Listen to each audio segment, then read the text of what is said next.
No programa Estúdio desta semana, vamos conversar com a assessora técnica da presidência, Tatiana Camarão, que fala sobre a nova lei de licitações. Tudo bem? Tudo bem. Obrigado pela presença. Eu que agradeço. Tatiana, gostaria de começar perguntando o seguinte: explique para a gente, na verdade, para o público em geral, o que é uma licitação e por que ela existe. Bom, primeiro a gente tem que entender que as organizações públicas, elas têm alguns privilégios. Privilégios de exercer o poder de polícia, privilégios de poder aplicar uma sanção, elas têm vários privilégios. Na contramão disso, a gente tem os princípios, a gente tem as sujeições, e uma das questões que diferencia o ambiente público do privado, porque o público está mexendo com recursos públicos, eu não posso contratar com quem a administração acha que é conveniente, com quem ela acha que é amigo, ou é parceiro, ou é colega de trabalho. Não existe isso, porque nós, por estarmos mexendo com recursos públicos, Sim, nós temos que seguir um roteiro, que a gente fala um procedimento, e esse procedimento vem desenhado na lei.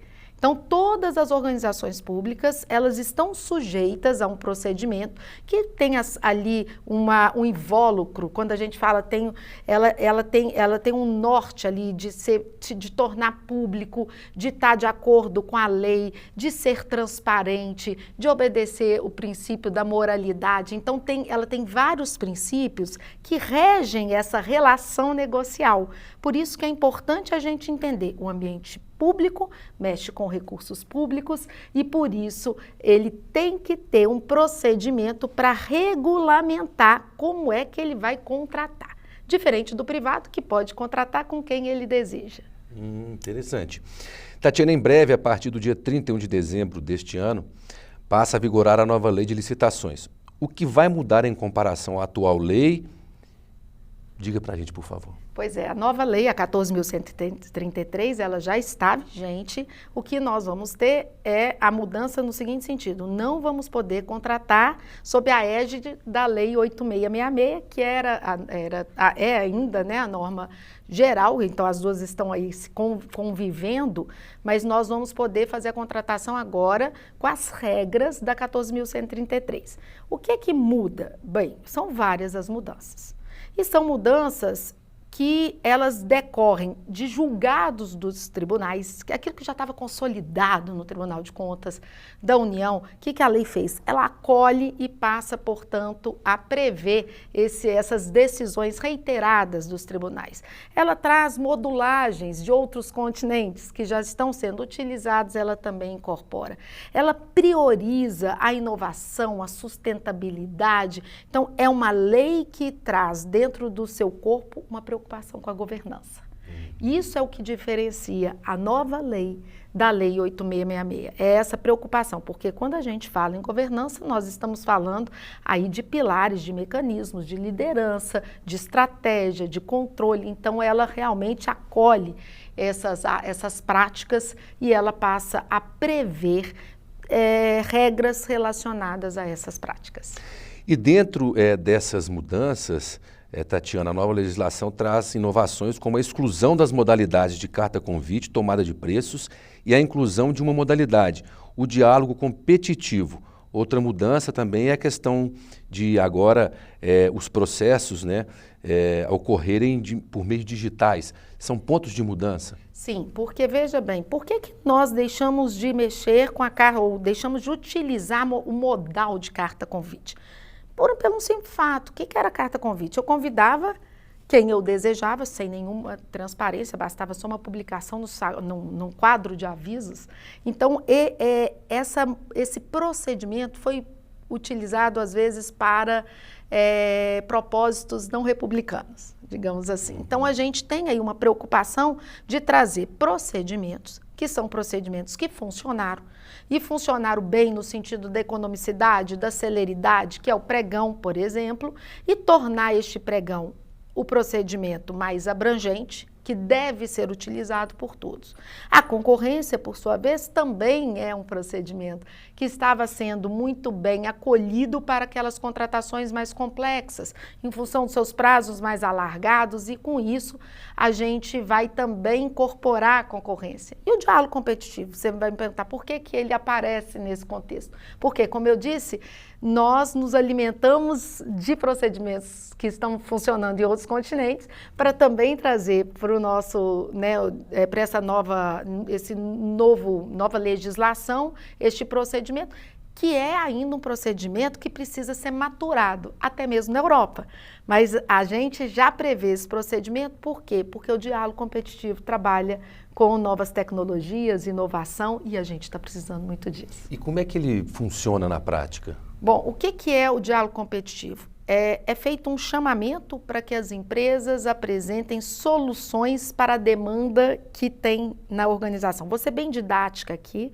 E essas empresas apresentam essas soluções e a administração vai começar a dialogar com estas empresas, avaliando essas soluções, pedindo para que elas tenham uma adequabilidade dentro da demanda, buscando essa adequabilidade dessas soluções para a demanda posta, e quando ela consegue essa, digamos, esse conserto dessa solução, ela vai lançar um edital, mas só quem pode participar as empresas que ofereceram as soluções é que podem participar desse chamamento. Por isso que aquela que ofereceu e teve maior adequabilidade, ela sai com uma chance mais intensificada. Então é um momento, porque o que a lei está se propondo? Interagir com o mercado. Como é que nós, enquanto organizações que estamos contratando, nós queremos distanciamento do mercado? Isso não existe. O que a gente precisa é estabelecer eticidade. Então a gente tem que ter relações com o mercado, relações mercadológicas, mais pautadas na ética. Então, não há essa ideia, essa premissa, mercado é algo que tem que ficar distante, mercado é nosso inimigo. Não, mercado é nosso parceiro. Nós temos que ter humildade, enquanto organizações públicas, de reconhecer que nós não temos as informações detalhadas daquilo que a gente quer contratar, porque o mercado é que tem. Por isso, a gente tem que dialogar ali com o mercado, conversar com o mercado, para que a gente compre e contrate de forma mais acertada. Você explicou o motivo, de se excluir carta convite. E agora, por que tomada de preços também saiu, foi excluída? É porque eles resolveram dar destaque ao pregão e à concorrência. Por que é a tomada de preços? É convocar aqueles que estão cadastrados no órgão. Então, para que isso? Já que a gente tem as outras modalidades, por que isso acaba dificultando, inclusive, para aquelas empresas que não são cadastradas? Se você passa a limitar só para licitantes cadastrados, você leva para as empresas todo um esforço para que elas façam um cadastro só naquela localidade, para que elas tenham a sua participação assegurada mediante essa requisitação. Vamos parar com isso, vamos fazer um cadastro único, todo mundo vai participar desse cadastro e vai poder, portanto, ter um custo menor, uma abrangência maior, uma facilitação e aumentando a nossa competitividade. E por que se decidir pela maioria das situações, das licitações, por meio digital? Sim, porque, veja bem, o que acontece com o presencial? Ele ainda se mantém, mas em situações excepcionais.